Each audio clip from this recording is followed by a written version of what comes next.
Digital transformation is rapidly changing all three levels of private equity value creation. Many PE firms are already betting on what I call the digital value creation trifecta. Here's how. First, let's take a step back. For those new to private equity, there are basically three ways PE firms generate outsized returns, which is called value creation. In an overly simplified way, these are, number one, multiple expansion. Getting a higher valuation multiple when selling a business than the multiple paid when you purchased it. More on this shortly. Number two, operational improvements. Growing revenues, reducing costs, making things more efficient. And the third way of value creation is paying down the original debt. Each of these three factors can contribute equally, although operational improvement recently became the biggest of the three drivers due to very high valuations in private markets. So back to multiple expansion. There are many reasons a business may be worth a higher multiple at exit than when you bought it. Normally, private markets value companies pretty much less than public markets on a metric called EBITDA multiple. Let's say the same business that sells for 10 times EBITDA in a private market may sell for 13 times EBITDA if it is public. There are many reasons for this, but public companies are typically considered more transparent and less risky than private ones. Also, bigger companies sometimes sell for higher multiples than smaller ones.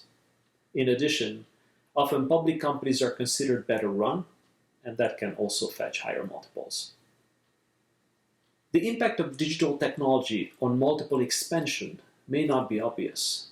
Many investors realize, though, that a business with digital commerce, a more responsive supply chain, more efficient operations will get higher valuation multiples in public markets.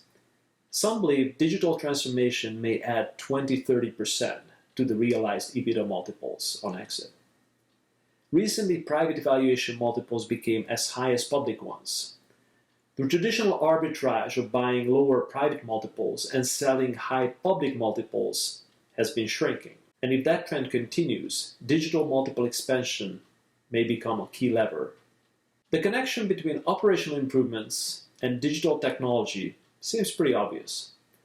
In recent years, and especially in the current crisis, companies that completed digital transformations were better at driving revenues, reducing costs, and generating cash. For many PE investors, digital became a key driver of operational value creation. Digital enabled automation and more efficient operations, reducing overhead costs. Analytics, machine learning, and IoT also improved manufacturing and supply chain efficiency, also reducing operational costs. Better sales and marketing automation expanded growth and reduced customer churn, resulting in higher revenues. Overall, digital technologies had a major role in margin expansion as part of operational value creation. So what about the third lever? Debt repayment. Well, all those efficiencies will result in higher cash flow that allows for faster debt repayment and increasing the equity part of the business. And that completes the digital trifecta. I spoke with at least 3 investment managers that believe digital transformation will become a key driver in all 3 levels of PE value creation. These firms are betting on these levers and asking the question, will the digital value creation trifecta create outsized returns through the crisis? I think so. Talk soon.